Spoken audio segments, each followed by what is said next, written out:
video of alien craft in action. My name is Bill. Welcome to the Night Terrors Weekend Show, and we're starting right now. Welcome to Eldergrown, and oh no, it's Toko. Green tea is here, and Gotcha Man has just arrived. Welcome all. Gotcha Man just subscribed at Tier 1. Thank you, Gotcha Man.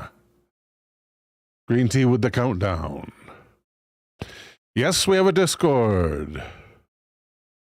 Click on the link in the description below. This is our show schedule. Brand X-Ray is a new addition to the lineup.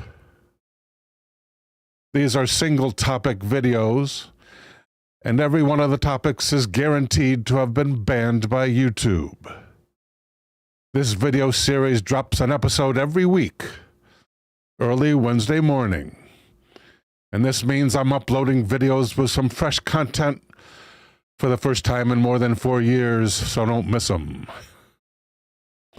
And Wednesday night is movie night, where you see a terrifying double feature on Twitch, hosted by Gotcha Man. Coming up this Wednesday, the Dr. Phibes double feature. The abominable Dr. Phibes, followed by Dr. Phibes Rises Again. Who is Dr. Phibes? Dr. Phibes is Vincent Price. That's the easy answer. The other answer is that Dr. Phibes begins a genre of horror movie that these days has culminated in the Saw series. So if you want to see the original Saw, you want to see Dr. Phibes. So please join us on Wednesday. Interesting thing about the Phibes movies.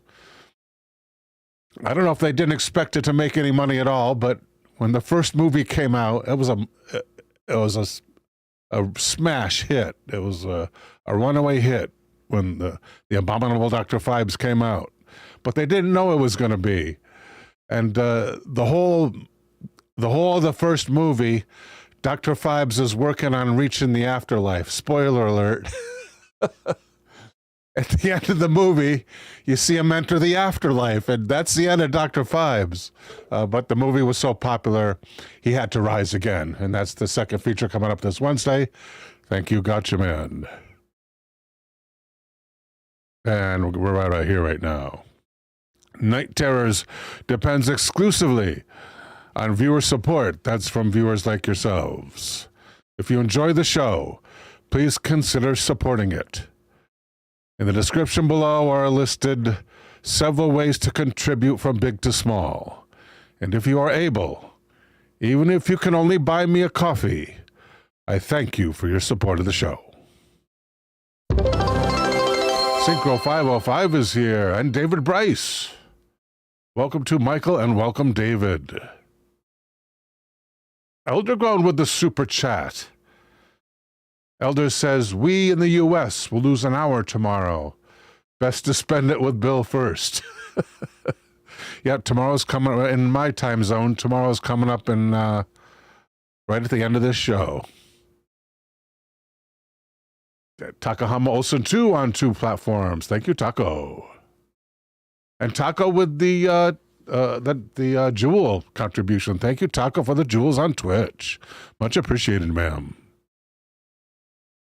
Gotcha Man says he's an hour ahead, so it's going to get weird. Gotcha Man, of course, being from the Great North, i.e. Canada. All right, let's get started.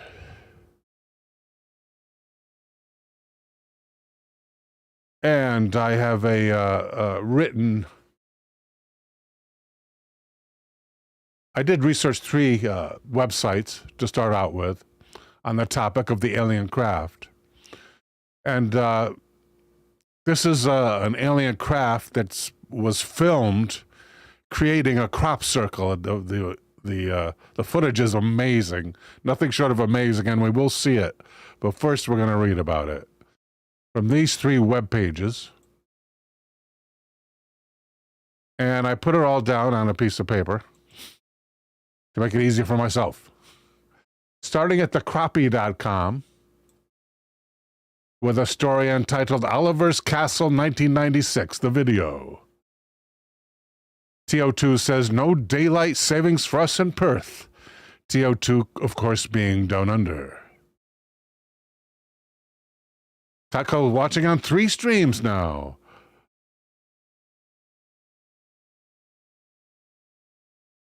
And the unidentified author begins. On the morning of the 11th of August, 1996, Jonathan let's see, they pronounce it Whaley. Jonathan Whaley left telephone messages for Syriologist Colin Andrews, an American filmmaker and crappie Peter Soresnen at the Barge Inn. Now, first of all, what's a crappie? It probably says on the crop page right here. What is a crappie? We have to make it bigger to find out the answer to that. Unless it's at the bottom. Yeah, it is. Crappie. A person with an interest in the crop circle phenomenon. Such individuals may be of varying belief, sanity, and intelligence. All right. The caller outlined how he'd spent the previous night camping at the ancient Oliver's Castle hill fort. Now, I've seen pictures. We could take a look, but they're pretty unimpressive. It's just like from my memory, it's just like a mound. Just a mound with grass on it. There is no castle at Oliver's Castle. It's what they call a hill fort. And the fort's no longer there. It's basically a hill. On round way down. Whilst here, he had filmed dazzling balls of light, spectacularly forming a crop circle in a field directly under the escarpment. Mr. Whaley would, he explained, turn up at the pub later in the day to share this footage. Shortly before the barge closed that night, Whaley found his way inside. Sorensen had left an hour or so before, but more than enough crappies were on hand to view the film through the black and white viewfinder on Whaley's video camera. And it says here, he returned 3 days later to the pub at lunchtime and introduced himself to Sorensen, the guy who left early. The American later outlined what had happened that night at Oliver's Castle. Welcome to Green Tea. I already said that. Toko with a suggestion here. Thank you, Toko. We will copy that suggestion because suggestions are coming up right after our main topic. After we see that video. And let's move that topic where it belongs. Right in the list under Rhino Rex. All right.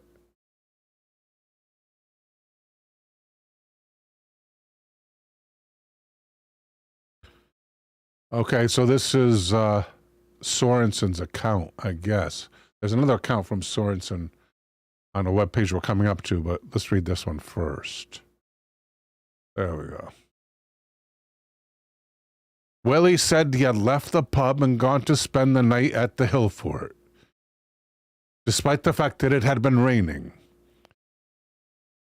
using only a big piece of plastic to cover his sleeping bag.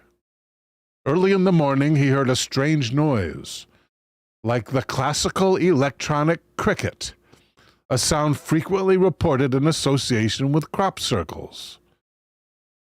That we're going to have to check out in a second, because I've never heard that before. The rain had already stopped, so he crawled out of his bag to see what was happening. There, down in the valley below the steep slope of the hill, were balls of light flying around over the crop. He watched dumbfounded for a few moments and then grabbed his video camera from inside the bag, where he had stashed it safe from the rain. At first it would not work because of moisture condensation, but after a few moments his camera began to function properly. And that's when he started shooting. Now, I never heard this electronic cricket sound accompanying crop circles. Let's find out. Let's use AI to answer that one. So we have electronic cricket, and how is the electronic cricket sound?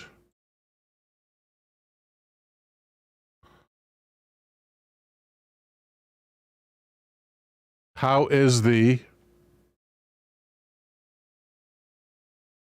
electronic cricket sound frequently associated with crop circles? Associated.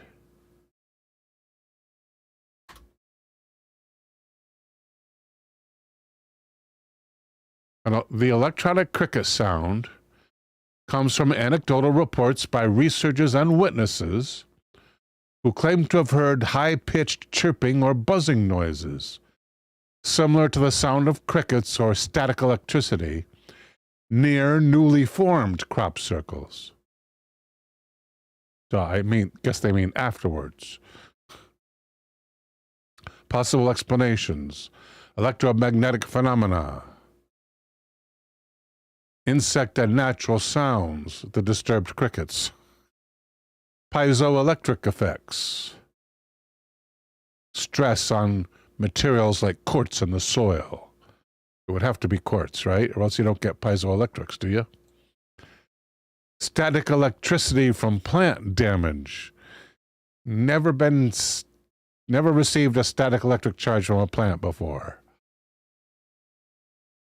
But some researchers speculate the rapid bending or breaking of stalks in crop circles might release static that produce an audible noise, and psychological effects. Eldergrown suggests a residual electromagnetic field.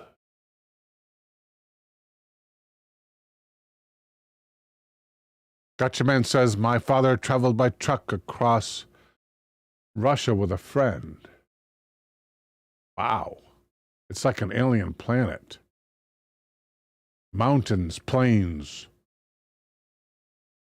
sudden powerful winds that can flip trucks over. He didn't know about that until they got to the other side of the plains. Wow. No, Newfoundland. Sorry, not Russia. Newfoundland. Wow. All right. So there has been electronic chirping associated. Account 2. Where's account number 2? Account number 2 is at cropcircleconnector.com. That's right here. This is maintained by one of the guys who was in that meeting, Colin Andrews.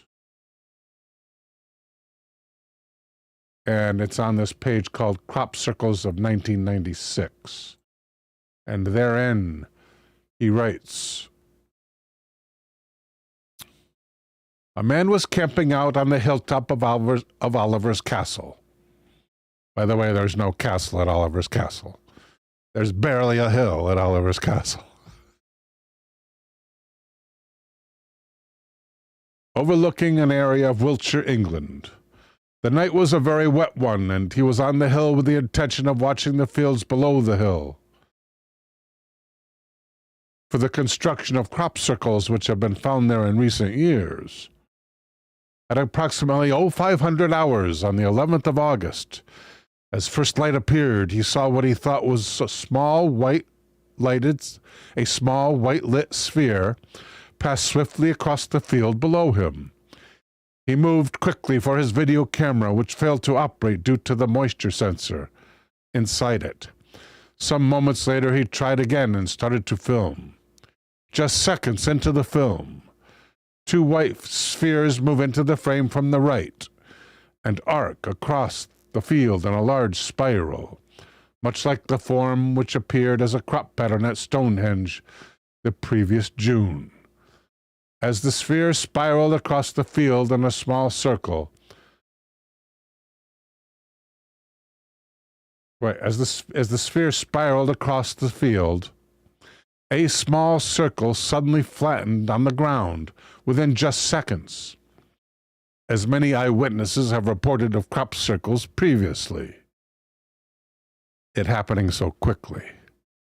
A large, complex crop pattern materialized.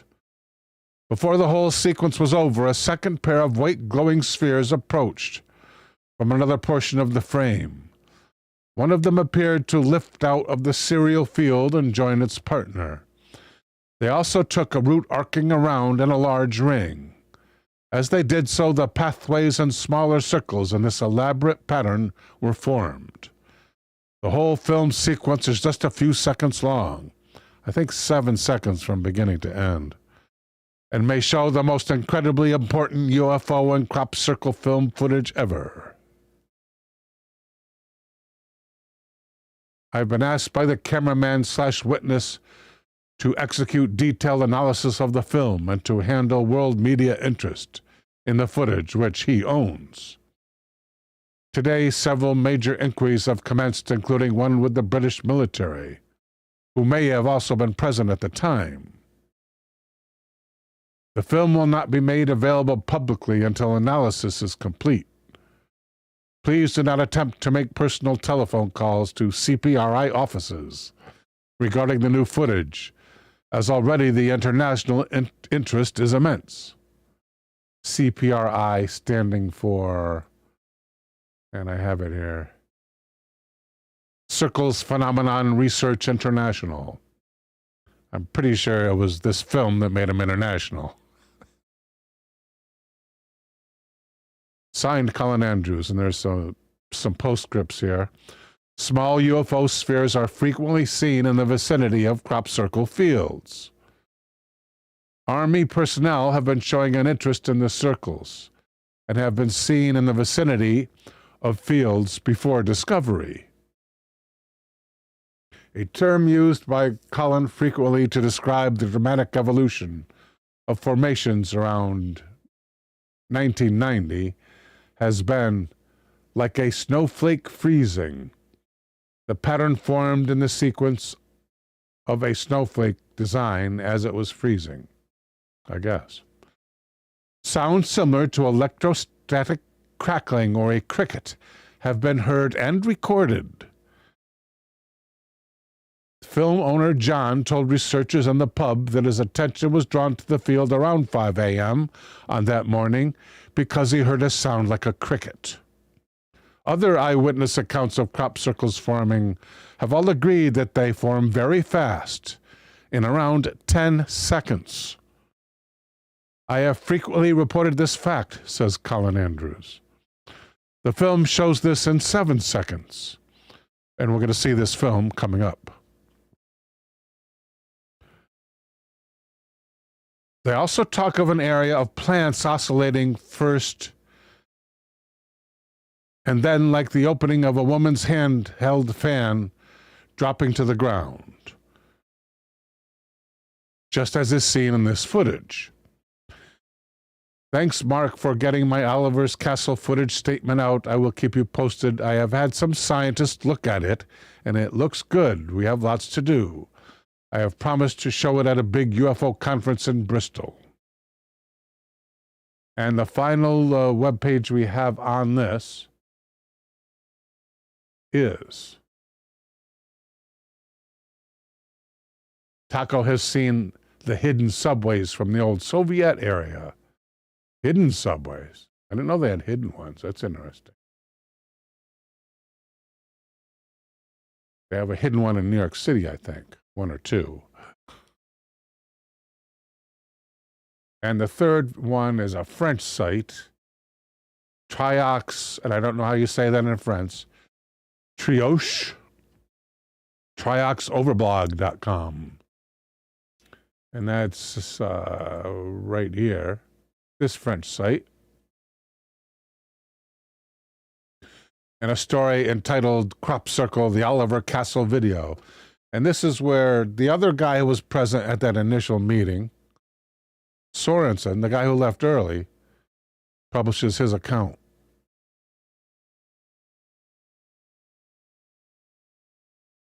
The title being Crop Circle the Oliver Castle Video. Toko says, guess who had a black helicopter flying over their suburb today? I'm going to guess it was Toko. Gotta guess it was. That's cool, says Green Tea. And Mr. Sorensen begins. On the foggy morning of August 11th, 1996, it happened that tantalizing phone messages were left for me and another researcher at the Barge Inn, the pub in Wiltshire, which is the most popular place for us lovers of crop circles. The caller, John Whaley, briefly described to pub manager June Potts what he said happened to him at dawn that morning. Supposedly he'd been camping at the ancient hill fort known as Oliver's Castle some 10 miles distant, and had seen and videoed balls of light flying around the field below. After that, he realized there was a crop circle in the field that had not been there before. Presumably because I am known as a maker of crop circle documentaries, he wanted to show the video in the pub that evening. When I arrived at the pub for lunch, I got the messages, and immediately to see the actual... I don't understand here. And immediately immediately went to see the actual crop formation with Nick Nicholson, the good-natured editor of Circular Review magazine. Sure enough, from atop the steep hill where the old fort is located, and there's no old fort there, by the way. There's just a hill there. A 6-armed snowflake design could be seen in the field. And here's where they show the picture. I'll show you that picture now. I should have it here somewhere. I don't have it. It is here, though, somewhere. Is this it? Yeah, here's the actual crop circle they found in that field. Of course, in the video, you see it from an angle, and it's lying very flat. So it's at a very sharp angle the way you see it. This is a high aerial photograph of the circle. But this is the actual one. I think it can get bigger, can it? No, it can't get bigger. How about this way? There we go.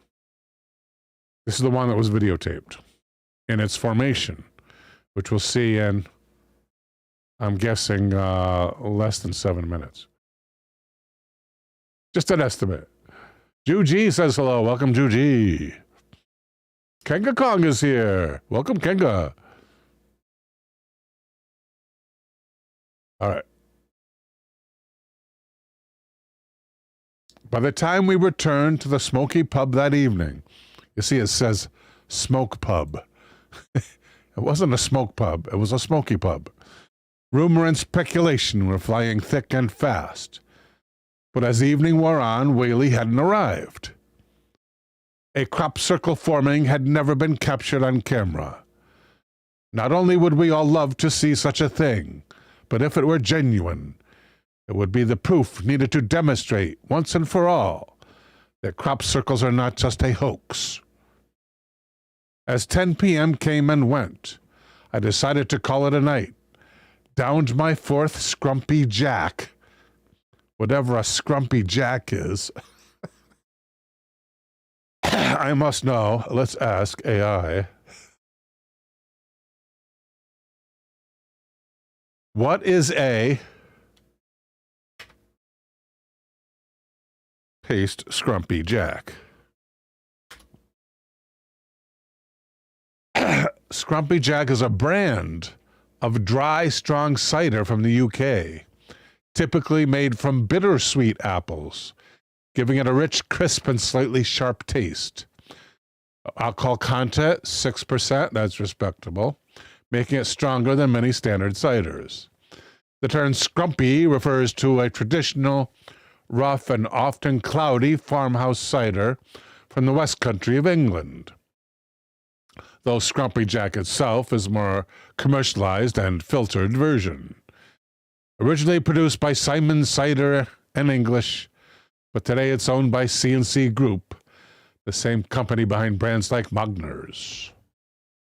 Do you like dry ciders, or were you just curious about the name?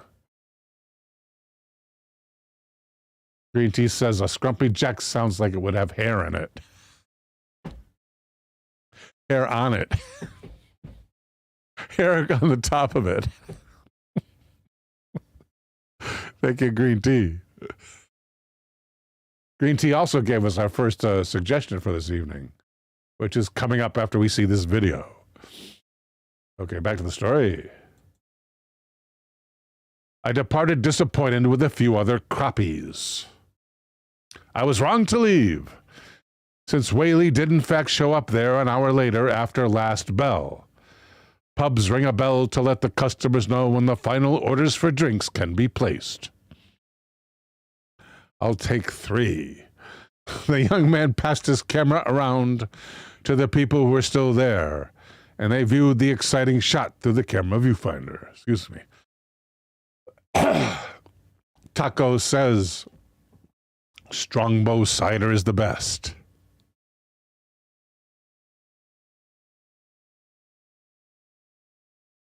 It's a beer, says Toko. I don't know, but we don't call it cider beer here. It's a beer. But Toko may not be talking about the Scrumpy.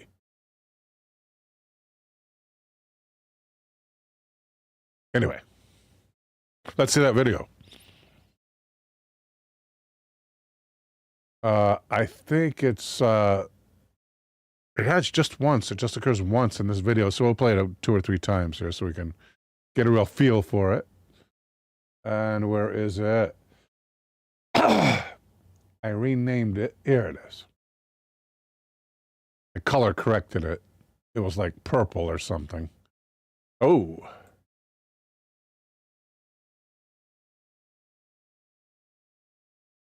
I'm not sure if I have this to repeat or not. Let me,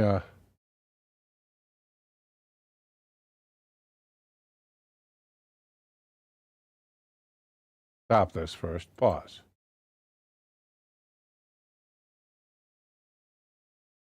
Okay, we'll put it like right here. Now, it is on repeat. Let's take it off repeat. Okay. Now let's play it like once.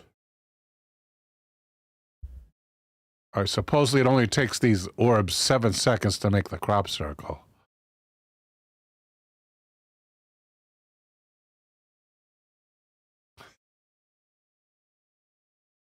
That's impressive.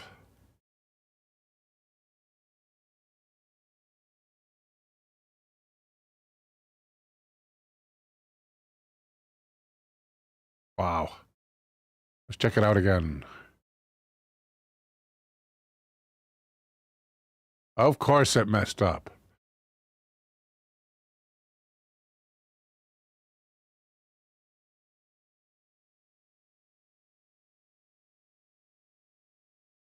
Start at the beginning. And go.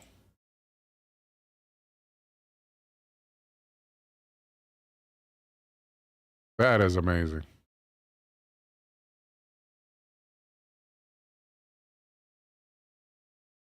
Incredible. Rhino Rex is here. Welcome, Rhino Rex. Dinkamasi has arrived. Rhino Rex says, hey, hi all. Can't really join you guys. Me and T-Ceratops are babysitting. That's wild, says Green Tea. That's okay, Rhino. You guys deserve a rest. Yes. If you call that a rest, I better shut up before I get myself in trouble. Rhino Rex says, just popping in to say hello and wish you all well. Thank you, Rhino Rex, and thank you, T-Ceratops.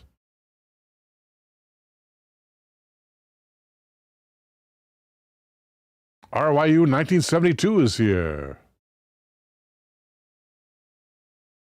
Ryu 72 likes Strongbow cider, evidently.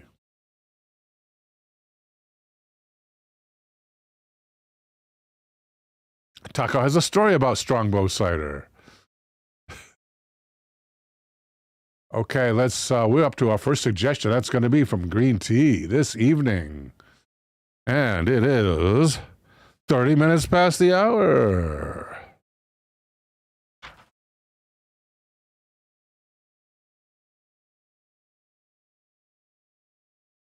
And that topic is, which we're going to search for at Quant.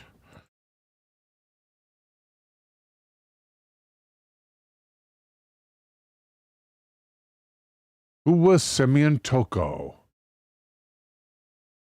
And what could he do?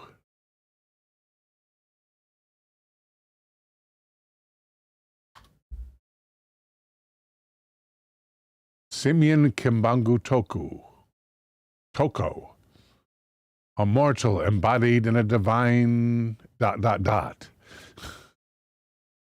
divine, is it going to tell us? No, it's not. In a divine, even that one's got ...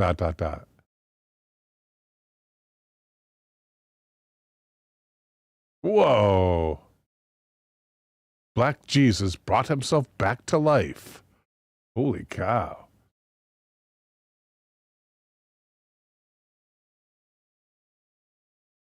Toko never heard of Simeon Toko. Let's try it here at daocoaching.com.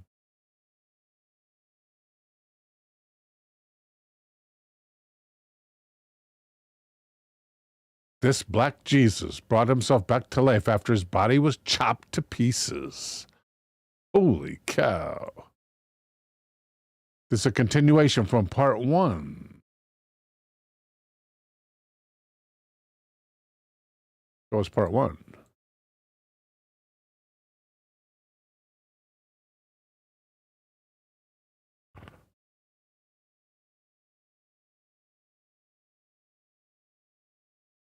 Part 1. It's huge.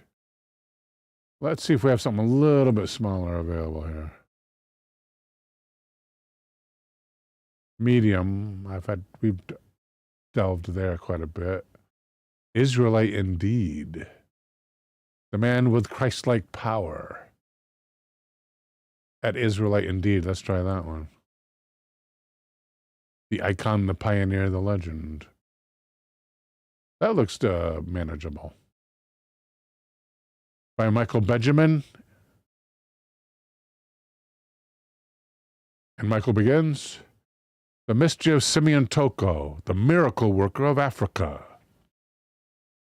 Simeon Toko, or Simayo Toko, as he is also known, remains an enigmatic figure shrouded in mystery.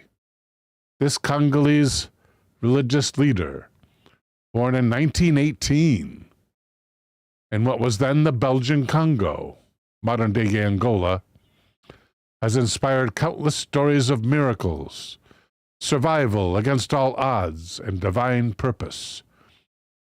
Revered both as a prophet and a man of extraordinary ability, Toko's life continues to spark interest and debate among historians and believers. The early life and spiritual awakening. Simeon was born into a humble Christian family in the village of Salibanza. His early years were marked by a strong inclination toward spiritual matters. From a young age, he displayed remarkable commitment to religious teachings and unshakable faith. In 1949, he claimed to have experienced divine visions and messages, indicating he was chosen for a higher mission. So he was born in 18. So that would be age 31. So kind of similar to Jesus, right?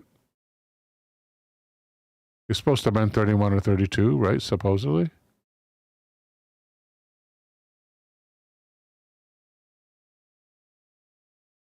He began to preach and gather followers, proclaiming he was sent by God to restore and spread a message of peace and unity. His teachings resonated with many, especially during a time when the region was rife with colonial strife. As his ministry grew, so did the tales of miraculous events surrounding him. He founded the Igreja de Nosso Señor Jesus Cristo no Mundo, the Church of our Lord Jesus Christ in the world, which quickly amassed a significant following, particularly in Angola and the Democratic Republic of Congo.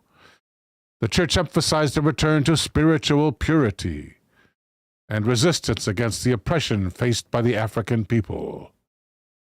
Reports from his followers tell of numerous acts that defied explanation, including supernatural healing, multiplication of food, and protection from fatal incidents.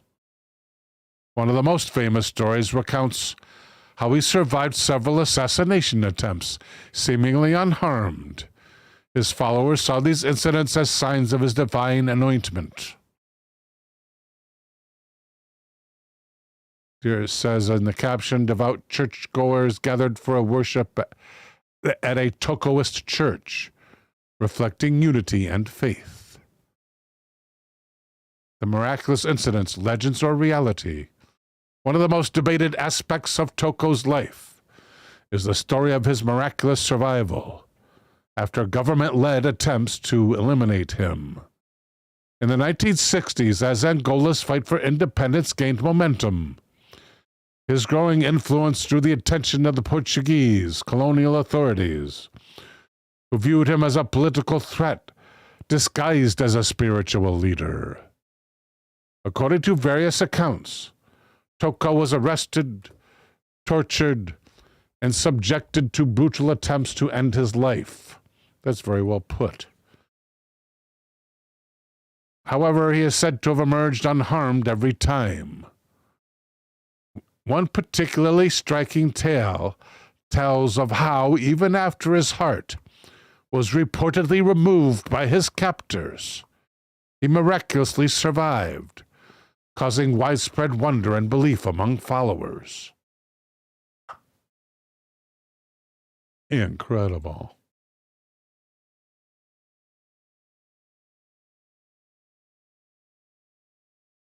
It doesn't give any it's not listing any historical evidence, though. Toko and the stigma of messiahship. Maybe it's just passed down by word of mouth, like the original Gospels. Toko and the stigma of messiahship. Simeon Toko's followers regarded him as a messianic figure, sometimes drawing comparisons to Jesus Christ due to the miraculous stories associated with him.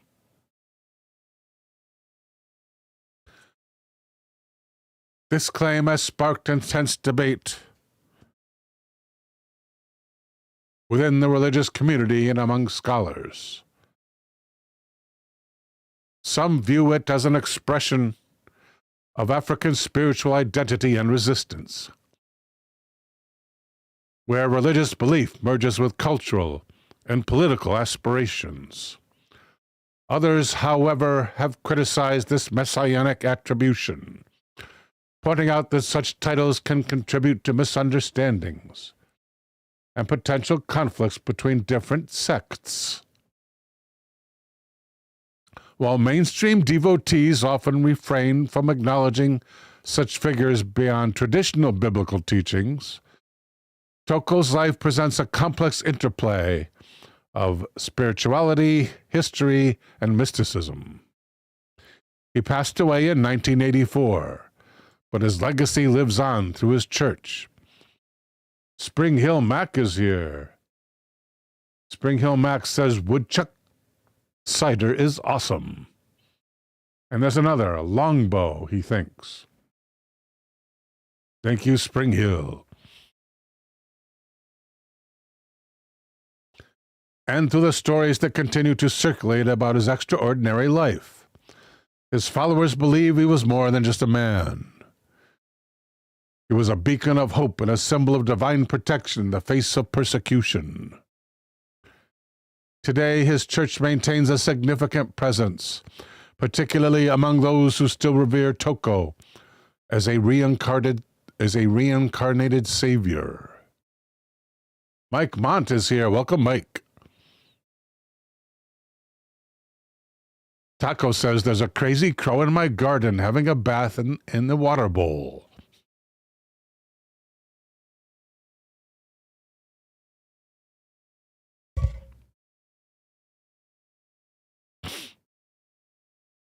The caption, Toko, 1918 to 1984, was an Angolan religious leader and founder of the Tokoist Church.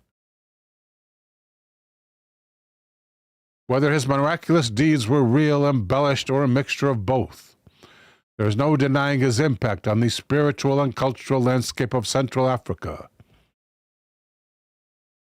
His story captures the imagination and challenges conventional narratives about divinity and leadership, bridging the gap between faith and folklore. The question of who he truly was, prophet, miracle worker, or charismatic leader, I would have liked to hear more miracles, remains a topic of fascination. Let's ask AI. The food, what do they call it? Food, not duplication, food something, including food, search for food. First mark, then search for food. Food. Multiplication of food. So let's ask AI. Let's get his name first. Simeon Toko, or Toko. We'll see.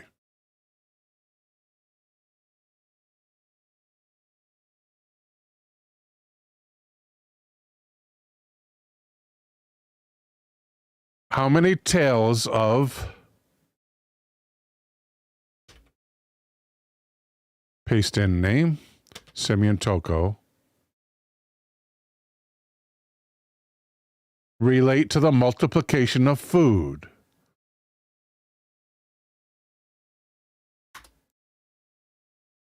There are several tales about Toko that parallel biblical miracles, including the multiplication of food. There's more than one. One of the most famous stories claims that during a gathering of his followers, there was not enough food to feed everyone.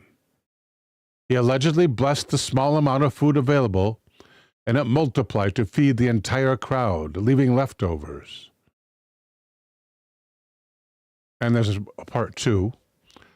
Other anecdotes suggest that at various times when his followers were in need, food would appear or be replenished, ensuring that no one went hungry. So, can you expand upon number one? Can you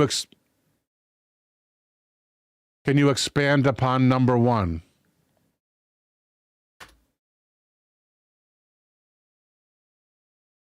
The event.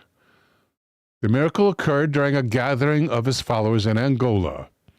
A large crowd had assembled to hear him preach, and as time passed, people became hungry. However, there was only a small amount of food available. Possibly just a few fish and loaves of bread. Come on, it's the same stuff. I would have been more believing if it was a different kind of stuff. But possibly just. Why do you say possibly? Why do you say possibly?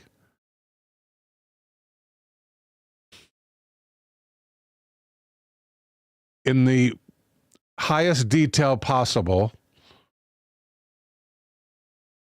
what food was initially available?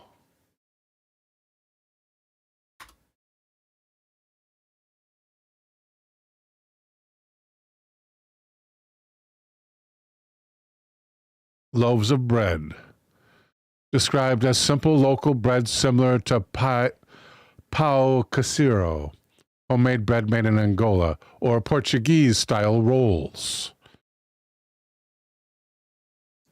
Let's see what they look like.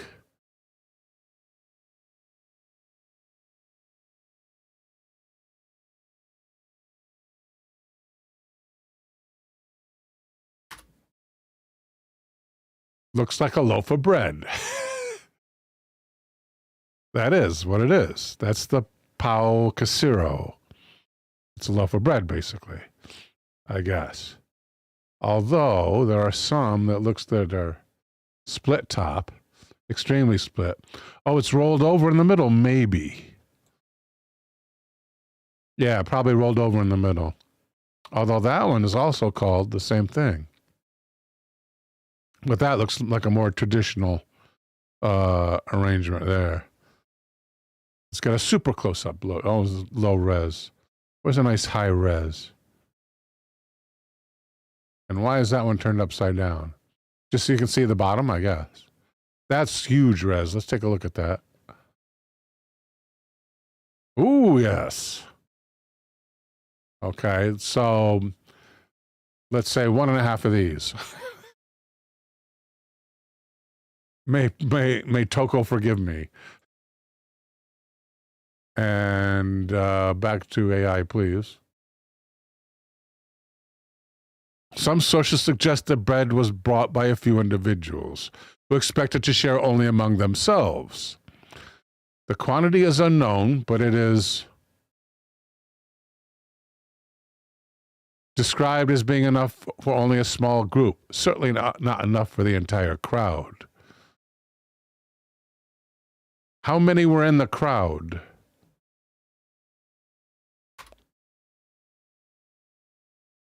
Of course, the exact number is unknown, but estimating the crowd size based on context.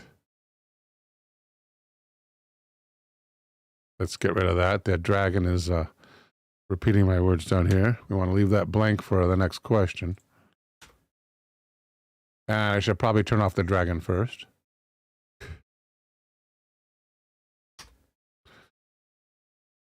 Estimating the crowd size. Huge crowds. Testimonies from his followers indicate that thousands sometimes attended his meetings, particularly in open fields or remote areas where he spoke freely.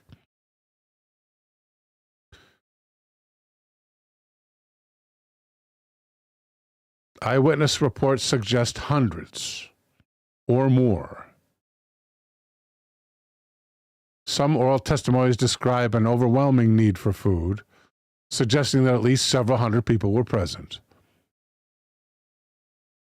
Okay, let's go back to the original account. Loaves of bread. Fish.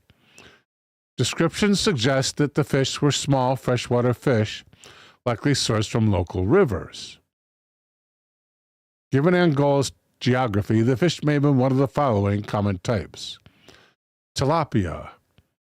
Now, I think there's some, beginning a few years ago, there start to be a lot of tilapia available here in the States, at least here in the Northeast, and probably across the U.S. They also have catfish. They also have dried or salted fish. Accounts vary on whether the fish were cooked or raw, but most imply they were already prepared for eating. So probably dried or salted, right? The context of the event. Likely took place during one of his large gatherings. No kidding. When it became clear that the available food was insufficient, Toko, responding to their concern, blessed the food, and as it was distributed, it is said to have miraculously multiplied. How much was left over? How much food was left over?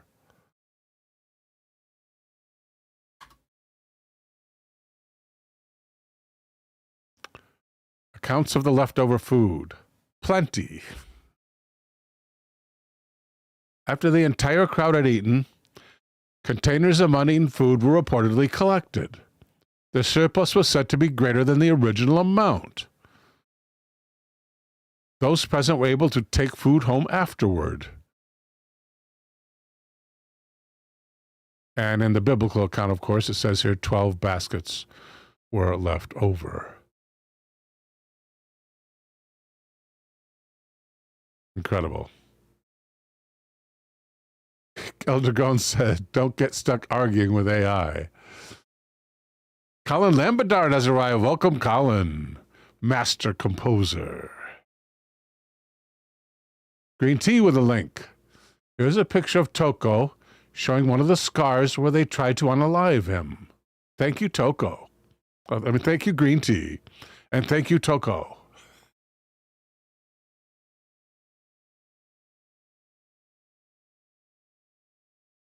A mortal embodied in a divine realm. So realm was that missing word. Exploring the enigma of an avatar who walked among mortals, yet dwelled in godlike splendor. Oh my goodness, yeah, that's quite the scar. That's quite a large scar, my friends. Showing one of his healed wounds from an assassination attempt. Little Beastie says hello. Welcome, Little Beastie.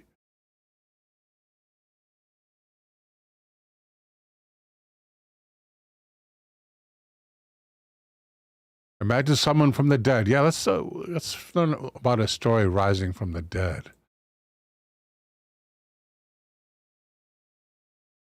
What is the story about Toko rising from the dead?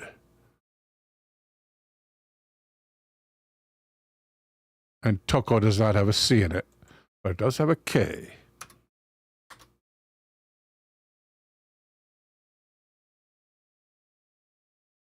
According to oral tradition, his resurrection took place involving persecution, assassination attempts, and supernatural survival. During Portuguese colonial rule in Angola, his growing spiritual movement was seen as a threat by both colonial authorities and the Catholic Church. The Portuguese secret police, the PIDE, known for brutal repression, allegedly received orders to eliminate him due to his influence and the claim that he was the returned Christ. The officials captured Toko, and in an effort to permanently silence him, had him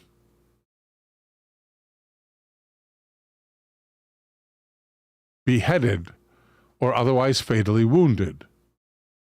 Another version says a surgeon or an agent was instructed to remove his heart, believing that this would surely unalive him.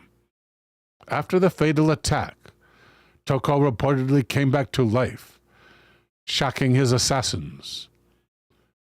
In one account, after having his heart removed, he stood up alive, and his body regenerated itself, restoring the missing organ. Witnesses were terrified as they realized that something beyond human explanation had occurred. Dinkamasi, welcome, sir. No apology needed. Dinkum has been out fishing for blue swimmer crab and squid, and had to dispatch 22 crabs in ice-cold fresh water. Is that how you do it? Ice-cold fresh water. Yeah, because they were taken out of salt water, right? Yeah. Hopefully the ice coldness diminishes their suffering. And he says, between the squid and crab, I have some baskets left over. The assassins were reportedly so frightened they abandoned further attempts to unalive him. The Portuguese authorities, unable to understand what had happened, chose instead to imprison and exile him multiple times. Despite continued persecution, he continued his ministry.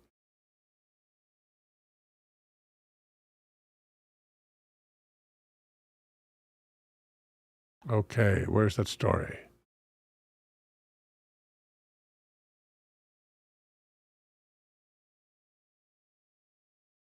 I think that's at the back, right here. Yeah. He deified, and let's see if we can get rid of this. It's not going to take everything away, but we'll be able to see maybe 1-2 more paragraphs, if my memory serves. So we're going to press our magic keys here. and select our magic menu items.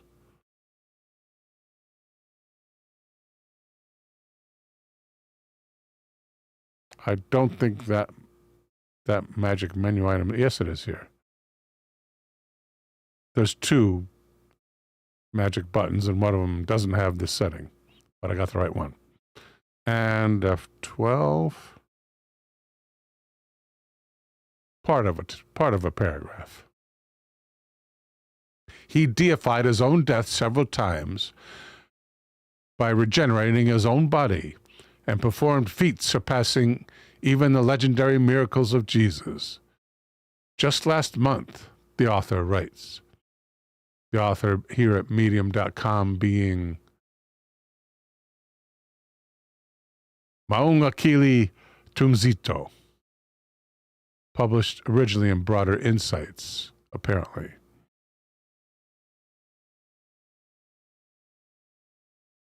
A friend sent me a short clip revealing the name behind the extraordinary claims. Curiosity piqued. I delved deeper, discovered a narrative. Prepare to be astonished, for this is his story.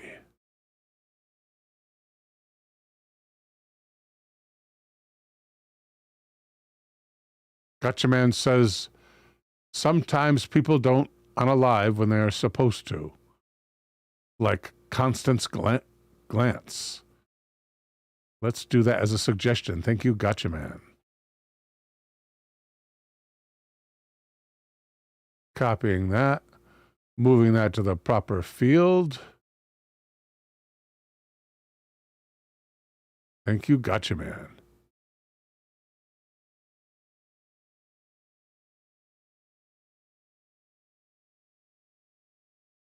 And it is 57 minutes after the hour. Next up, suggestion from, oh no, it's Toko.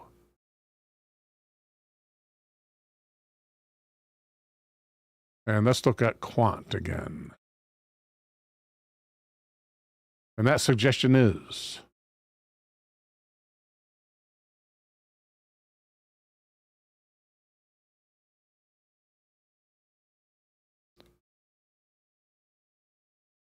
Virginia C. Douglas missing, 1988, Belfast, Maine.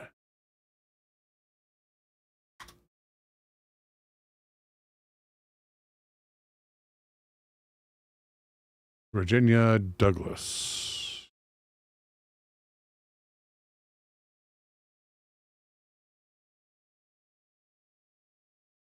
Why does it keep Toko up here? Search for this, please. Do I have Toko on the end of this or something? No. Why does it continue with Toko results? Let's try doing it with a blank. Must be a quant peculiarity. Let's go to the root. Re-enter the suggestion.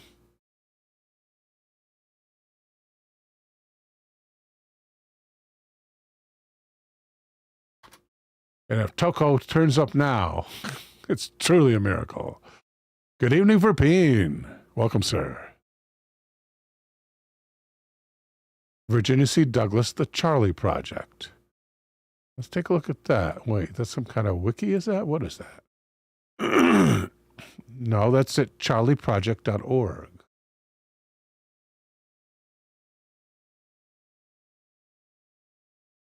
Missing since 1988. Endangered missing. At 69 years old. Wearing a blue blouse, a blue skirt, white sneakers, and jewelry. Driving a dark blue 87 Oldsmobile Cutlass. Nice car. With a Massachusetts license plate. It says accounted for, but it doesn't say whether the license plate or the car was accounted for. Details of the disappearance. Virginia's husband, Frank, a retired New England Merchants Bank vice president, said he and his wife spent Labor Day weekend in '88 on an impromptu trip to Bar Harbor, Maine. The couple resided in Lexington, Mass.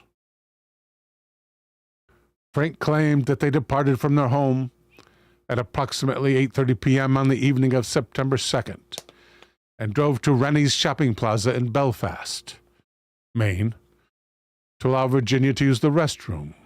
Oh, she disappeared from our restroom.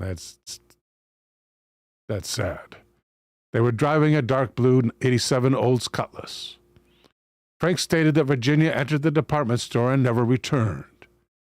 He claimed that he searched the mall and parking lot for his wife, stopping to ask other shoppers if they'd seen her.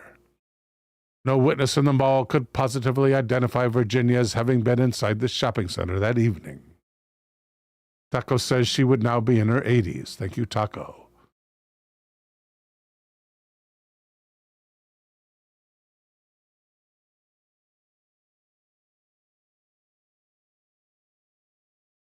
Congratulations, Green Tea, on your watch streak on Twitch.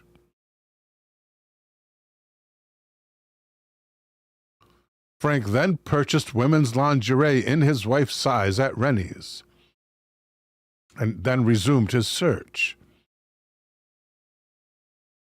He returned to the store approximately an hour later and purchased additional lingerie, telling the clerk it was an omen for Virginia's return. She was never seen again. Authorities discovered his purchases in Virginia's suitcase after beginning their investigation. Extensive searches by investigators and the Douglas family throughout Maine and Massachusetts coastlines for Virginia produced no evidence. Authorities began to question several parts of Frank's version of events. Syndicated Constitution is going to get banned because he's just an ad bot. So how do I do that? Go here, no, click, and ban. Thank you. They asked why he stopped at a shopping center to allow Virginia to use the restroom when a McDonald's restaurant was down the street from the store and would have been more convenient. Frank said Virginia preferred to visit department store restrooms. Authorities searched the Douglas residence in Massachusetts and discovered a piece of carpet with stains of Virginia's blood type present, as well as a clump of her hair under a doorstep. Many of her family members told investigators that she was meticulous about closing their residence when they traveled. Yet the refrigerator was fully stocked and the shades were open over Labor Day weekend. It would have been uncharacteristic of her to leave her home in such a state if she planned to travel.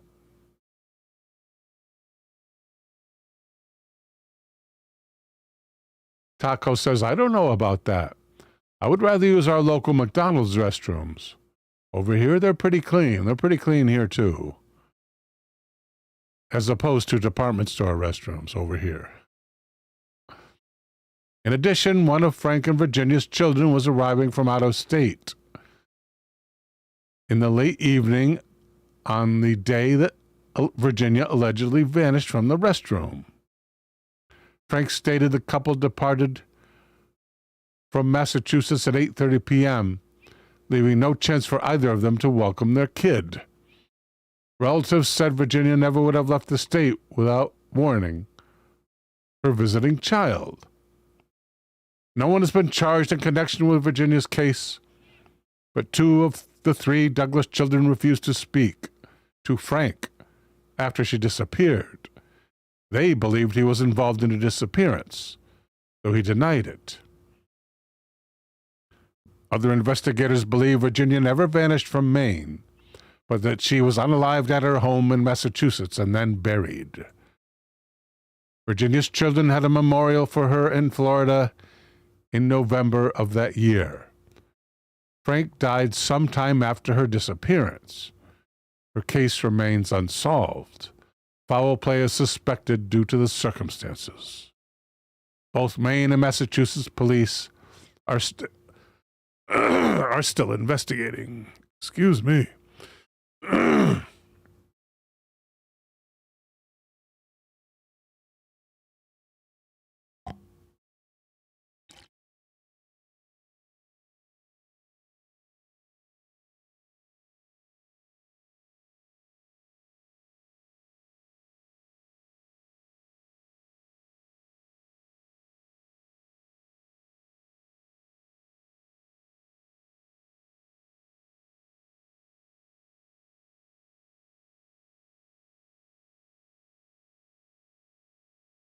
Let us ask AI how long he survived her.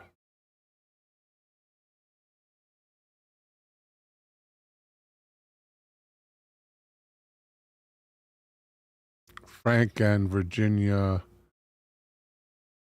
Douglas.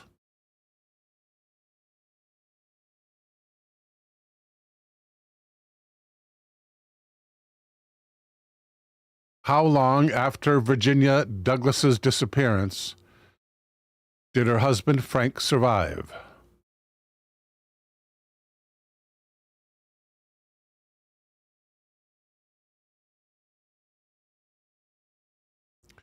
There are no widely known or documented cases involving the disappearance of Virginia Douglas in historical records.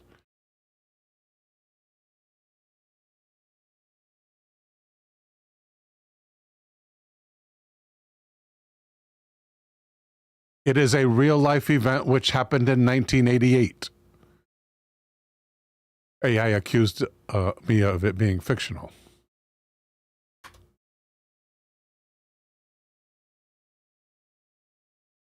Virginia C. He has the middle initial now, so hopefully we'll get an answer.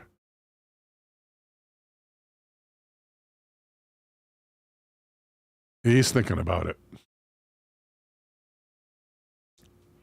There is limited public information available about his life, including the date of his death. Huh.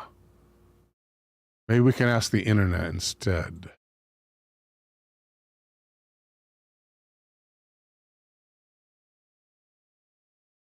Let's ask Yandex.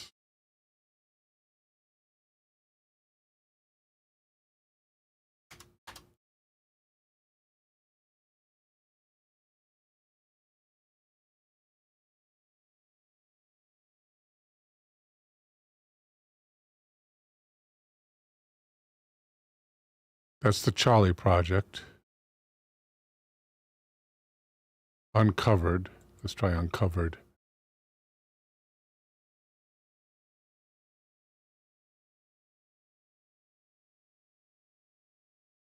Information. State records. I agree.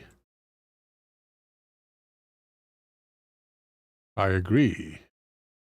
Public record search. They give us full name, right, in the story?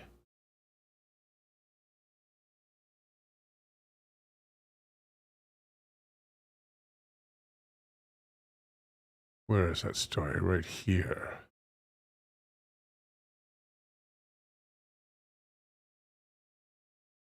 Frank E. Douglas Sr.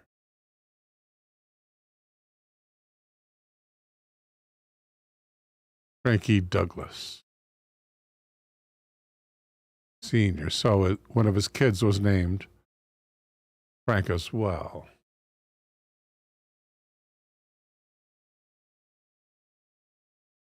And where was that? Over, was it Yandex? Right here. No.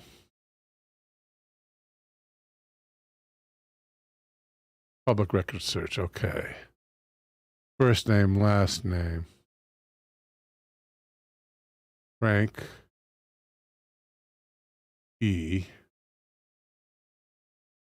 Douglas. Didn't they say Florida? No, Massachusetts, right? Massachusetts. Search. It's going to take 1,000,000 years. Toothfinder reports. Ever lived in Coral Springs, Florida? Yes, we'll say Florida. Location confirmed. Age range 50 plus.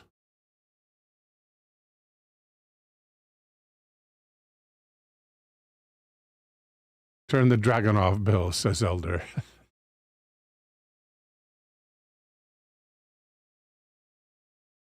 We've uncovered sensitive information. Click allow to receive updates. I don't see allow. Not sure. This is going to take 4 million years. These websites where you look people up, at the end, they ask you to pay for the further information that they would give you. They give you a little bit, but at the very end. And if you notice these categories slowly populating up here, they make you wait a long time to get this information. And it's not because it takes a computer a long time to find it. It's because the people who sell it have found that the longer you wait, the more likely you're to pay for it at the end. It is now 11 minutes past the hour. Next suggestion is from Gotcha Man. And that is, please wait, we have found results. I'll believe it when I see it. I will not use this for information about close X. We've located close. Age 107, Coral Springs and Lexington, Mass. Possible relatives, Frank Douglas. Open report. Anyway, from Gotcha Man. Where's Quant? There it is. And in order not to get information about Virginia and the results, we're going to have to reload the search page and paste in Gotcha Man's suggestion, which is at 12 past the hour.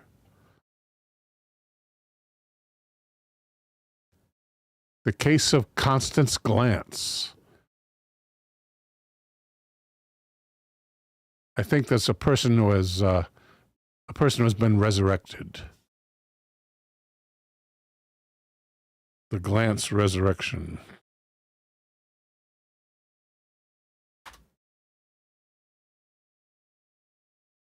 At CNN, at USA Today, at CBS News. Let's try people.com.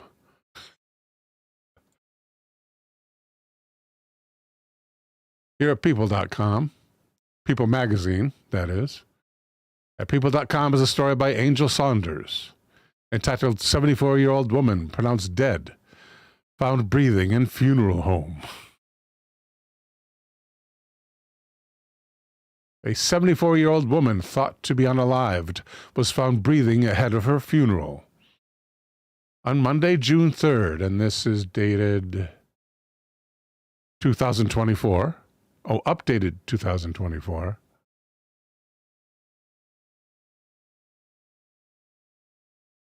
The Lancaster County Sheriff's Office held a press conference where authorities identified Constance Glantz of Lincoln, Nebraska, as the individual who was nearly buried alive. This is a very unusual case, Chief Deputy Ben Hukin said during the press conference. I've been doing this 31 years, and nothing like this has ever gotten to this point before.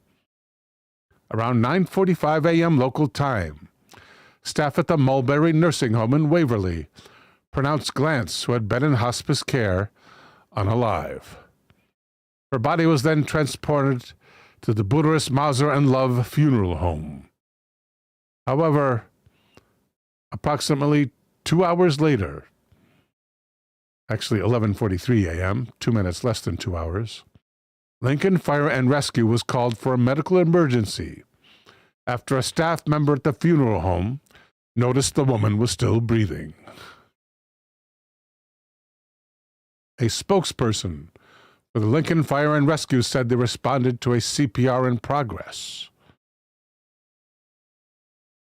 This being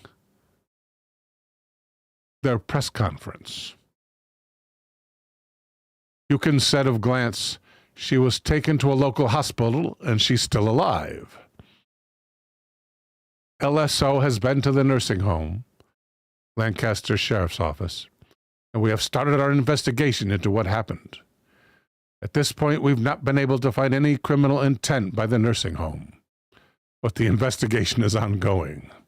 According to Hukin, the Sheriff's Department had not been dispatched earlier that day when staff at the nursing home thought Glantz had died. Authorities were only called once the funeral home staff member realized she was breathing.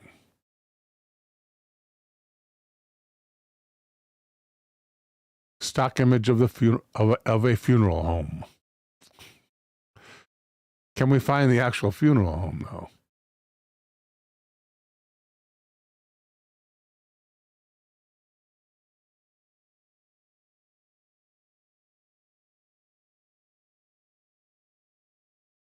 Mulberry Nursing Home, Buderus, Mazer, and Love Funeral Home. For this, we'll need Google Earth.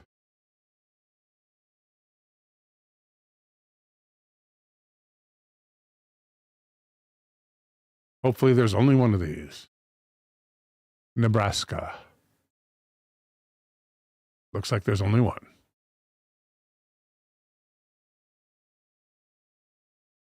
And evidently it's right here. Let's take a look.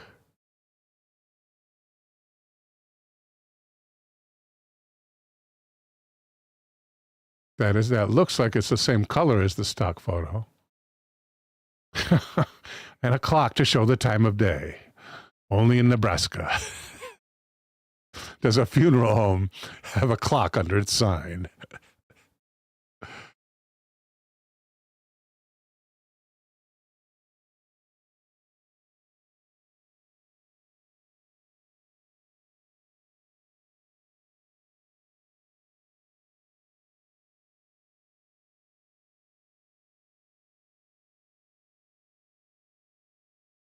And I need to find that story again. Where is that? There it is.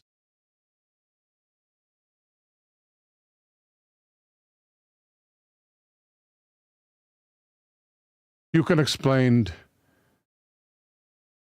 it didn't fall into parameters for them to have to call us to do a coroner investigation when she apparently expired at the rest home.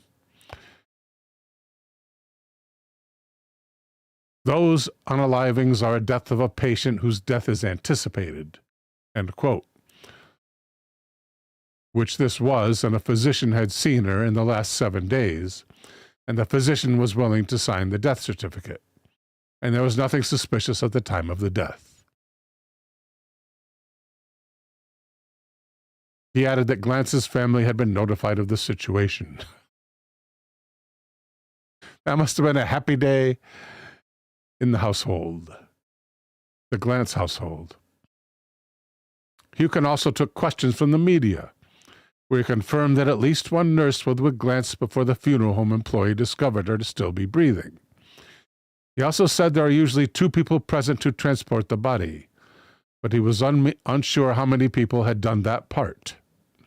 Hukin said the investigation is still ongoing. And that is it. And what do you get if you mix toothpaste with Vaseline and just watch? I do not want to know.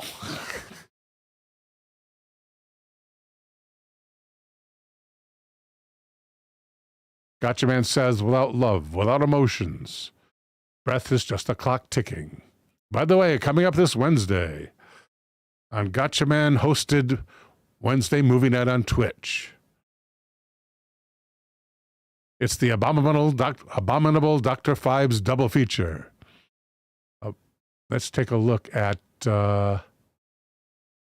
IMDb for a description of that movie, of those movies.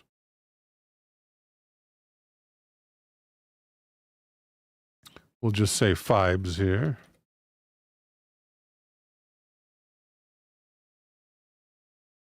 The original, 1971. Doctor, scientist, and biblical scholar Anton Fibes seeks revenge on the 9 doctors he considers responsible for the death of his wife.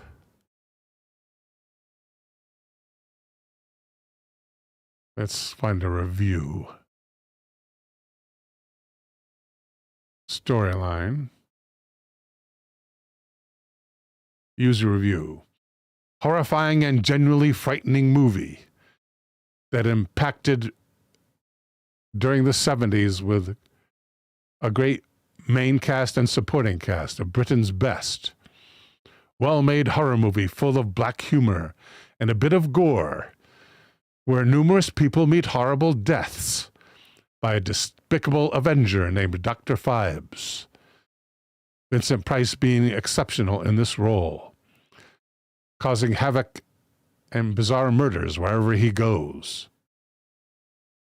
A series of grisly killings are happening, and police are investigating the deeds, as several of the roles come to a sticky final end. Dr. Fibes goes on his quest to avenge his beloved wife.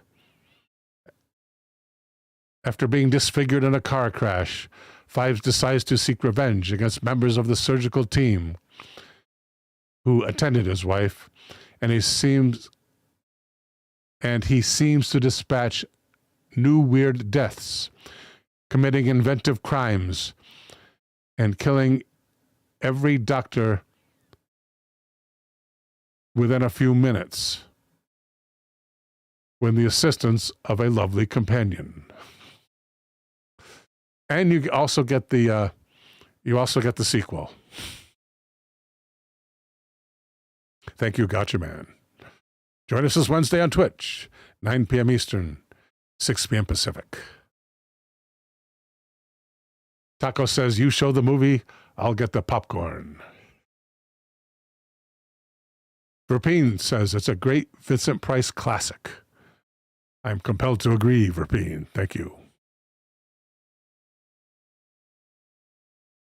And coming up next at 23 past the hour, the next suggestion is from Rhino Rex. This is a past suggestion. Let's go to Quant.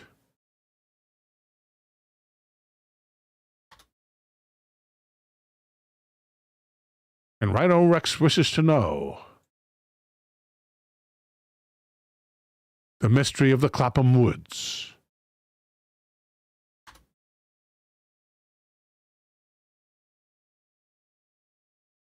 Or the mystery of Clapham Wood. Ooh. Clapham Wood, the chilling Sussex woodland where nothing shows up. Let's check out this story from sussexlive.co.uk. Jordan Cogburn, welcome Jordan, has arrived. Jordan Cogburn may be there. Glad to have you there, Jordan. Thank you.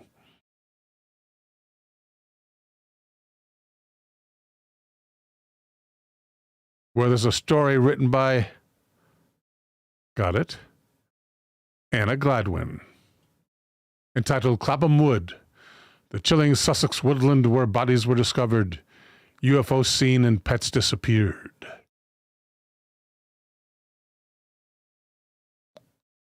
No thanks to notifications. The credit, or the caption here, Clapham Wood is reportedly haunted. It surely is dark even in full daylight.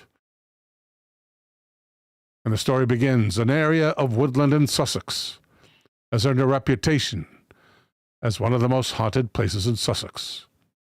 Clapham Wood, near Worthing, has allegedly seen a spate of disappearances, UFO sightings, and satanic rituals.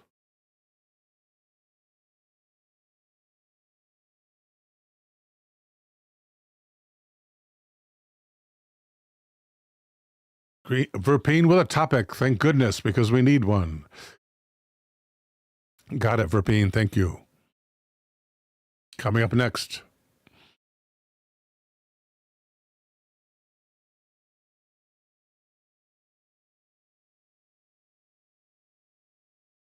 And the author begins. And the author continues. Many of the strange happenings remain unexplained to this day. Its reputation may not come as much surprise following the number of bodies that have been discovered hidden among its trees.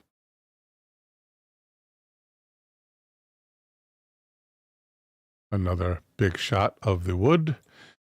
Between 72 and 81, the bodies of 4 missing people were found in these woods. In June of 1972, the body of police constable Peter Goldsmith was found 6 months after he disappeared. 3 years later, missing pensioner Leon Foster's body was found by a couple searching for a lost horse.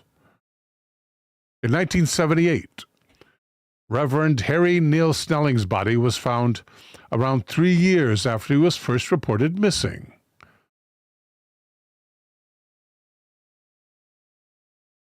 Then in November of 81, Gillian Matthews, a homeless individual with schizophrenia, was brutally unalived and left in the wood. It wasn't just human disappearances either. There are numerous cases of dogs that vanished while walking with their owners.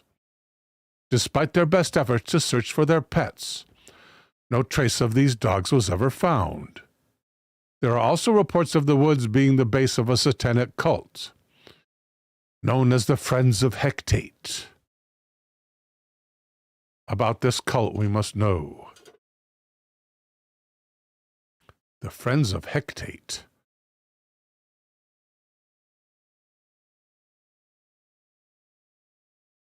Let's ask AI.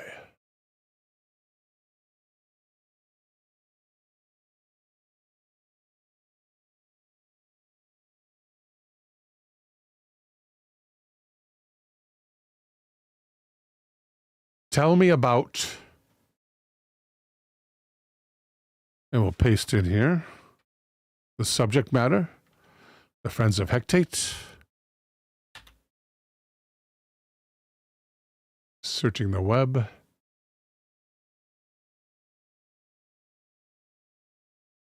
Toko correcting my pronunciation. Frog Fan, welcome. Frog Fan says, that sounds interesting. Taco says, maybe the Duke and Duchess should go missing in Clapham Wood. I wouldn't wish that upon anybody. The Friends of Hecate is a British occult group that gained public attention in 1987 through the book The Demonic Connection by Toyne Newton, Charles Walker, and Alan Brown. The book alleges that the cult was involved in rituals within Clapham Wood, located in West Sussex, England. These rituals reportedly included animal sacrifices and other ceremonies dedicated to Hecate. Taco says Hecate.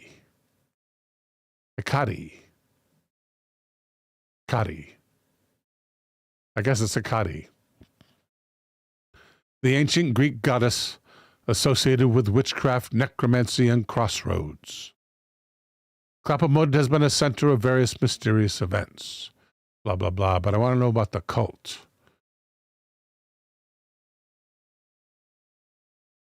More specific details about the sacrifices of this cult.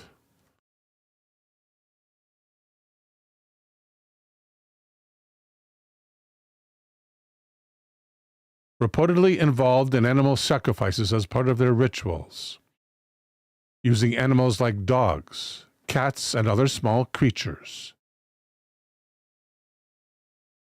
Reportedly meant to invoke supernatural power, as is common in occult tradition.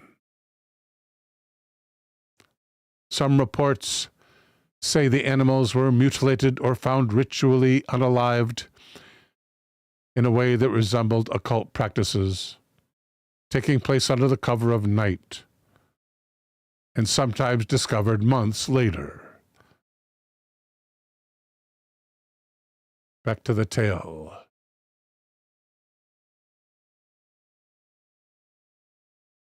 Some believe that the stories of walkers being pulled by a force and experiencing sudden feelings of sickness, shortness of breath, and overwhelming pain relate to the devil worship practices that took place. And if things could not get stranger, numerous UFO sightings have been reported, predominantly in the 60s, in Clapham Wood, from hovering objects to strange lights that descend from the sky into the wood.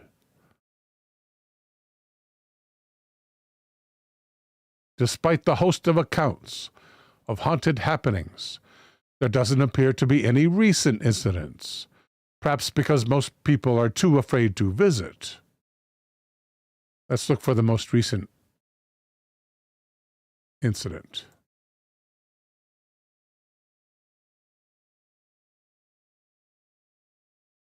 What is the most recently reported unusual incident to have occurred in Clapham Wood?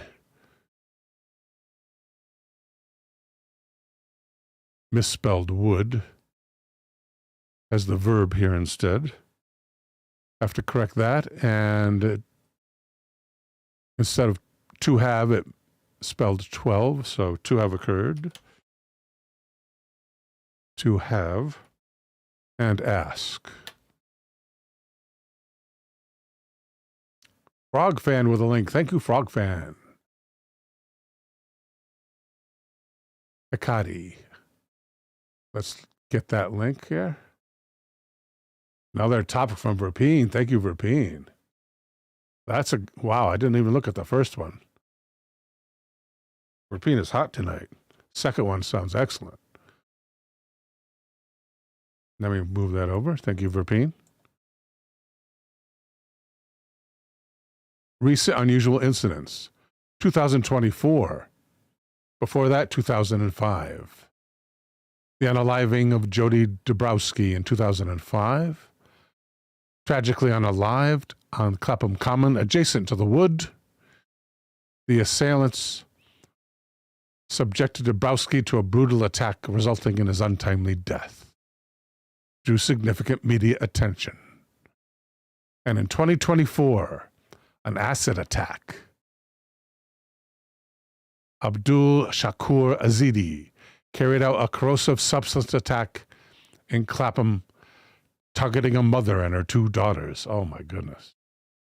The assailant threw a corrosive alkali substance into the vehicle where the victims were seated, causing injuries to them and others nearby. Azedi was later found deceased in the River Thames.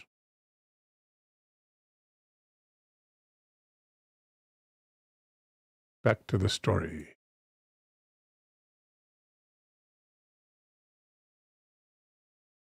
Needless to say, Clapham Woods isn't for the faint-hearted. That, I bet, is the end of the story.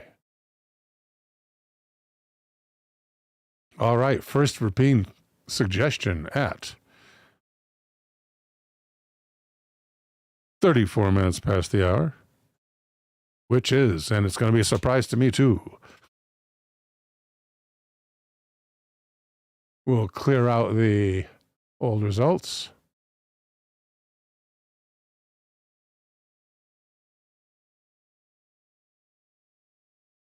Toko says Clapham Common and Clapham Woods are 2 different places.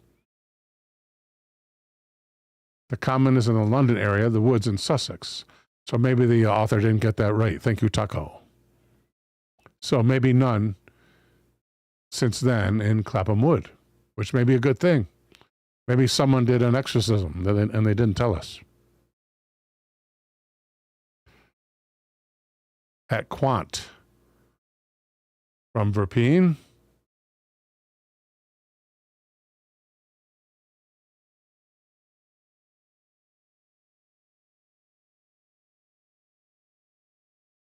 The Cage. That sounds good too.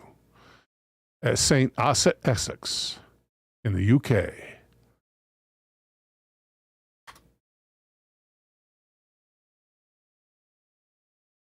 The Cage at St. Osyth Museum. Let's go to the museum itself. stosythmuseum.co.uk.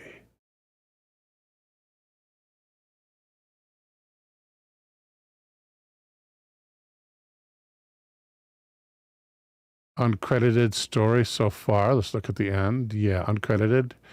It's at the stosythmuseum.co.uk. And the author begins. Vaunted as the most haunted house in Essex.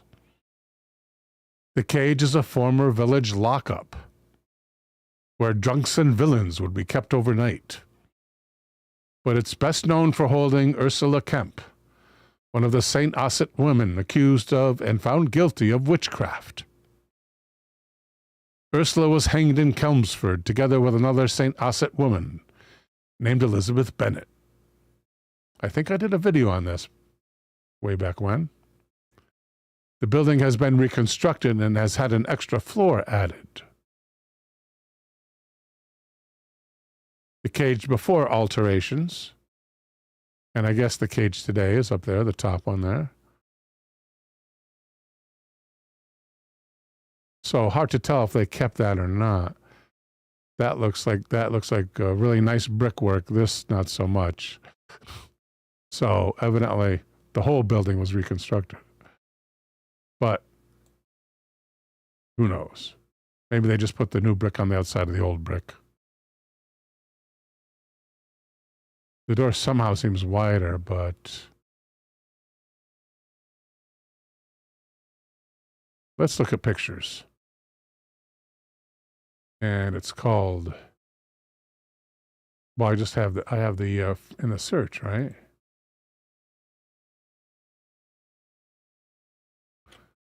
And what kind of pictures do we have of that?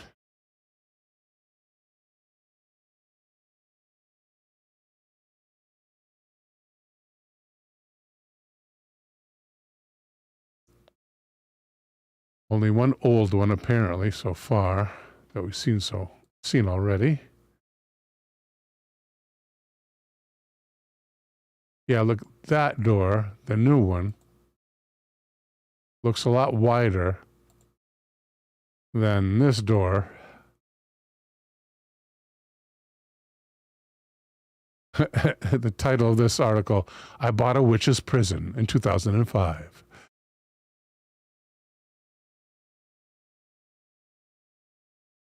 None from the front, though.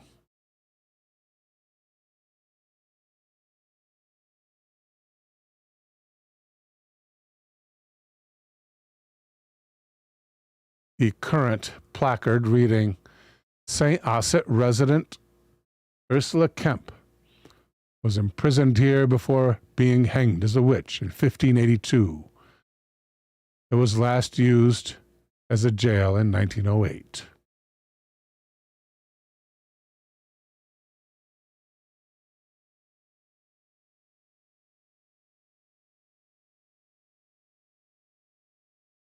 Forced to quit home.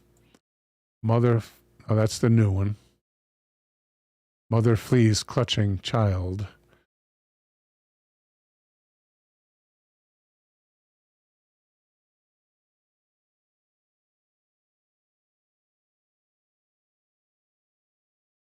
Another picture from I Bought a Witch's Prison.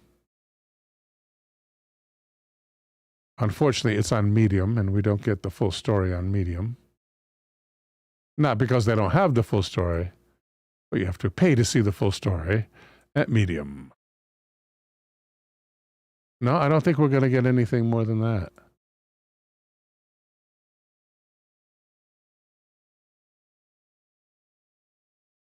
Unless this is it. There's an old one.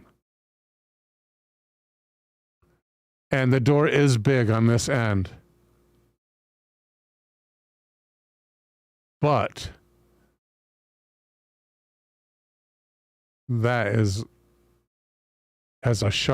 roof has a sharper angle, so the old roof covers more area. Maybe they built the wall inside the old one.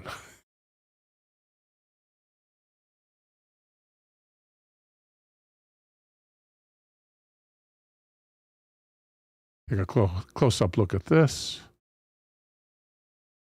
Has good resolution. Yeah, definitely. The big wide door, definitely. The sign reading 3 acres, that must be the street it's on or something. Back to the story.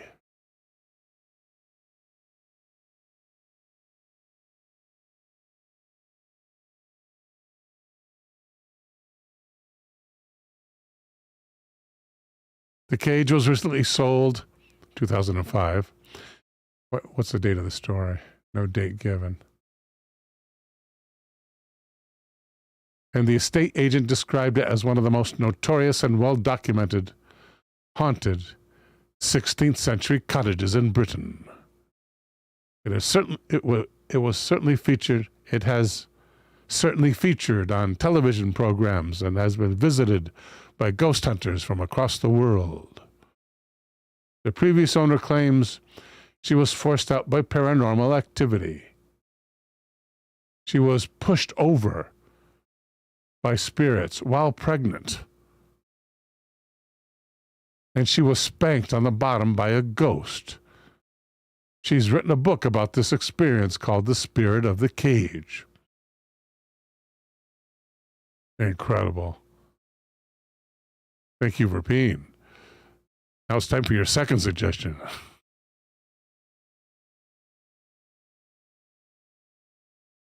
Although I would like to hear other haunting stories besides the one about Ursula Kempe.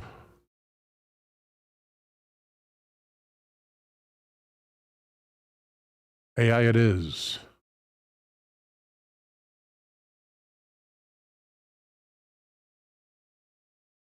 Besides tales related to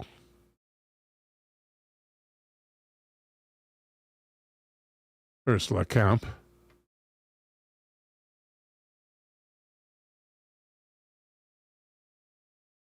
what are 10 other stories of unusual goings-on at, and I should have this in my utility, at the cage.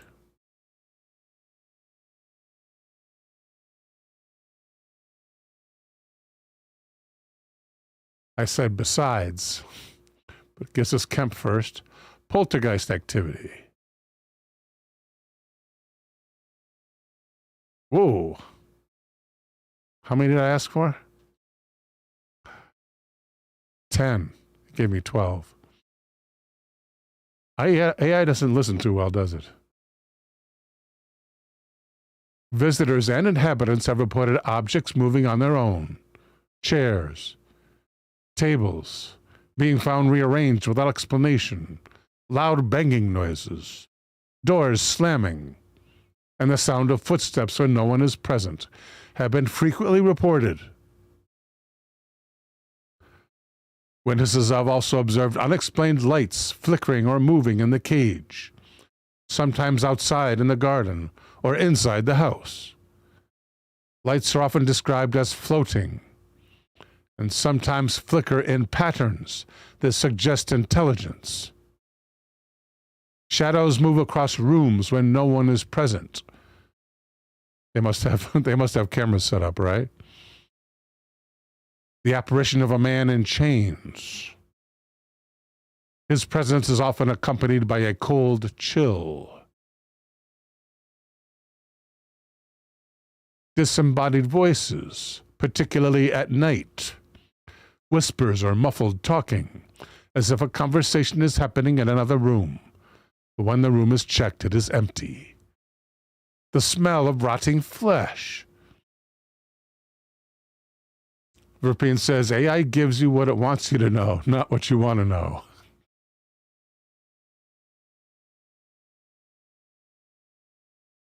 Some people have reported a strong, unpleasant smell of rotting flesh, and anyone who has smelled corruption knows how that smells. In certain parts of the cage, particularly near the cellar and basement areas, it is believed linked to the dark history of the building, where prisoners were once kept in inhumane conditions. Cold spots, common in the cage. Sudden drops in temperature, especially in areas where no draft should be present, such as the attic or in small confined spaces. The figure of a woman in the window, believed to be a ghostly manifestation of a woman who once lived or imprisoned there, possibly one of the accused witches. The figure is often described as staring out from the upper floors, visible even when the house is vacant.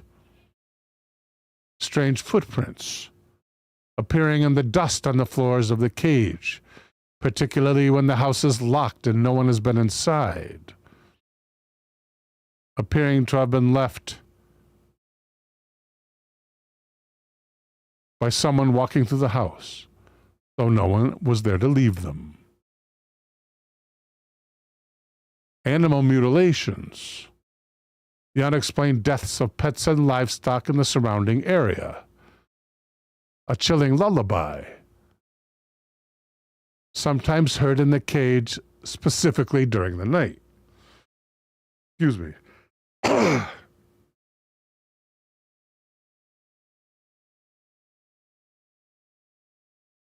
The sound is said to be that of a soft, feminine voice singing a lullaby, interpreted as the spirit of a mother with child, but no one has ever seen singing.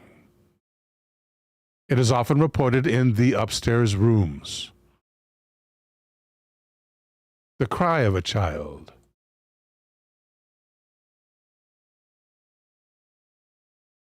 Particularly during the early hours of the morning. The crying is said to be loud and disturbing, though there are no known historical connections to children ever having been imprisoned or living in the house. No records, anyway. Paranormal investigators and locals have claimed to have seen dark shadows, not the TV show, moving across the garden of the cage, especially near the old well. They are said to move in humanoid form, and voices of prisoners. In certain areas of the cage, visitors have heard the sounds of prisoners, such as chains rattling and moaning as if someone is in pain. Interesting. By the way, folks, on Wednesday morning, the morning of the Wednesday night movie, in fact, at the end of the Brand X-Ray show that premieres every Wednesday morning, you'll see an advertisement for that evening's movies. And Brand X is a new show I have put together from the band material, my band material from YouTube, which no longer is on this channel. So I'm bringing it back with new segments of amusing video vignettes, which are all Creative Commons and public domain. So I should not have any problem from YouTube on that score. So don't miss Brand X on Wednesday mornings. It drops early, 5:30 a.m. Eastern, like the old show used to.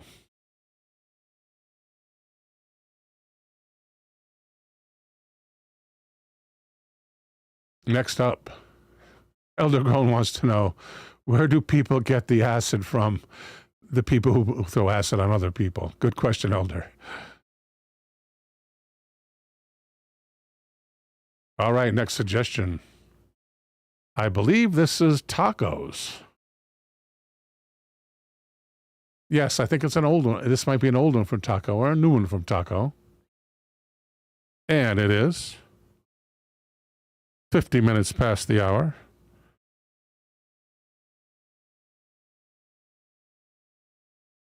The Cage in St. Osyth.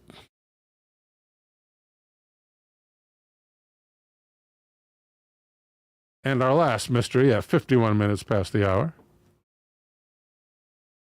Ostensibly from Toko, we'll find out.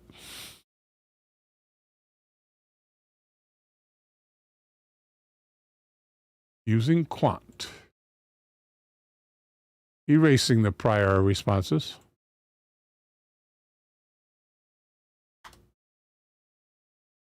And that is the Vitrified Forts of Scotland. Thank you, Toko.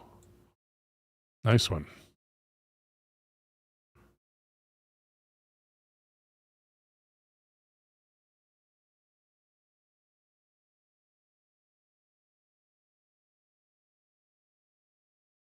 I'm writing down with my hand, not looking at it. The Mystery of Vitrified Forts. Let's try Skeptoid.com. Do vitrified forts exist? Evidently they do. Here at Skeptoid. Oh, wait, this is a podcast. Does it have any description at all? Yeah, it has a bit of description. Good. In a story written by Brian Dunning at Skeptoid.com is The Mystery of the Vitrified Forts. And Mr. Dunning begins. For over 250 years, archaeologists studying ancient Scottish ruins have reported a type of construction said to defy explanation.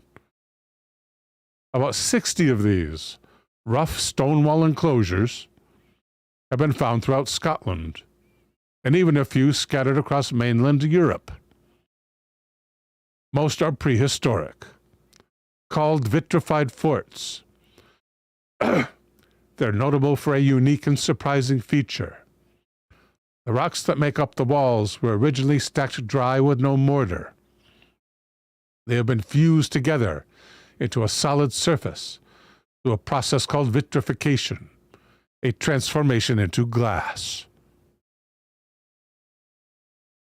How can rock be melted into glass using prehistoric technology?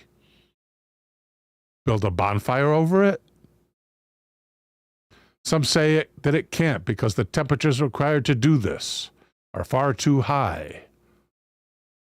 And the only plausible explanation is an ancient atomic blast. Stories of primitives possessing advanced technologies are not new on Skeptoid. We run into them routinely, and from what I have seen, writes the author, they are usually a sort of shortcut detour from doing the extra work required to actually solve the mystery. So here's the way we should explore the mystery of the vitrified forts. I like to break it down into a 4-step process, writes Mr. Dunning. Big Daddy has arrived. Welcome, Big Daddy. Big Daddy X84, to be specific.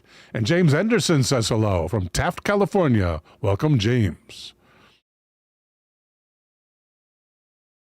Toko says they must have used a nuclear weapon to vitrify that rock into glass. Either that or a heck of a lot of wood. Maybe wood with bellows all around it. Made of animal skin. So here's Mr. Dunning's criteria. First, find out whether the observed mystery actually exists. I'm going to say yes. Second, check the archaeological literature and see what is known about them. Third, if the experts don't have a solution, then look at the atomic blast conjecture. And fourth, establish a provisional conclusion. The first question, Do vitrified forts exist? Yes, they do. And the popularly given number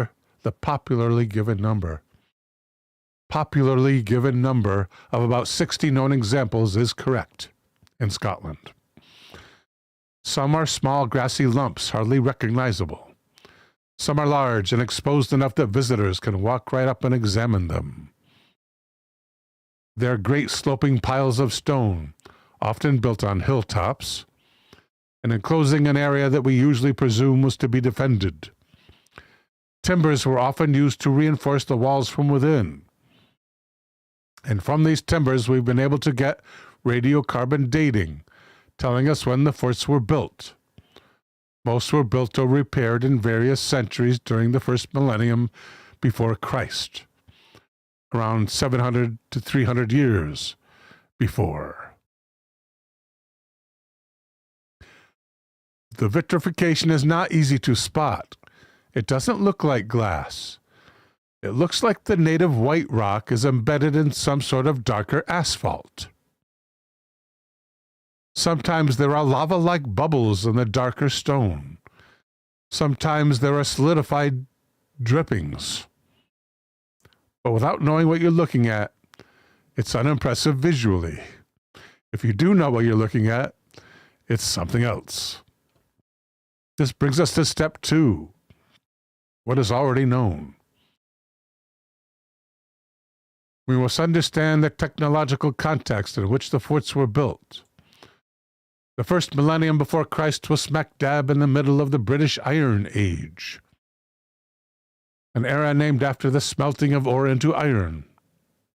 Metalworking, forging, and vitrification were well known to the people of the age. Yeah, they knew how to get fire hot enough to work iron. They're going to know how to get fire hot enough to melt a fort, I would imagine. But they would have needed bellows, I would also imagine. Really big ones. The Iron Age was preceded by the Bronze Age, and mankind has been melting ore for perhaps 10,000 years. Ever since accidental discoveries were made in pottery kilns. So when the archaeologists study the vitrified forts and report that we don't know how they were made, all we're saying is we don't know exactly what method was used. The vitrified forts require about 11,000 degrees centigrade to vitrify in the observed manner. The most famous experiment, widely trumpeted in virtually all writings about the vitrified forts, was performed in 1934 and repeated in 1937 by Wallace Thornycroft and Vere Gordon Child, who built a fire against an experimental stone wall, built to the observed specifications. Did they use a bellows? No, of course not. Why would they try to reproduce what was known in the era? It was described in an edition of the Proceedings of the Society of Antiquaries of Scotland. The experimental wall was 6 feet wide and 6 feet high, with horizontal timbers interlaced with stone slabs. After ignition through brushwood fires around the wall face, the wall began to burn, and after 3 hours it collapsed. The core of basalt rubble became red hot, probably reaching 1,200 degrees centigrade.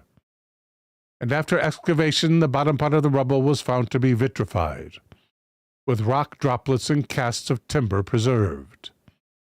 The experiment proved that a timber-laced wall of this character could become vitrified through fire. But the explanation of the reasons for such widespread treatment of these Iron Age forts remains uncertain.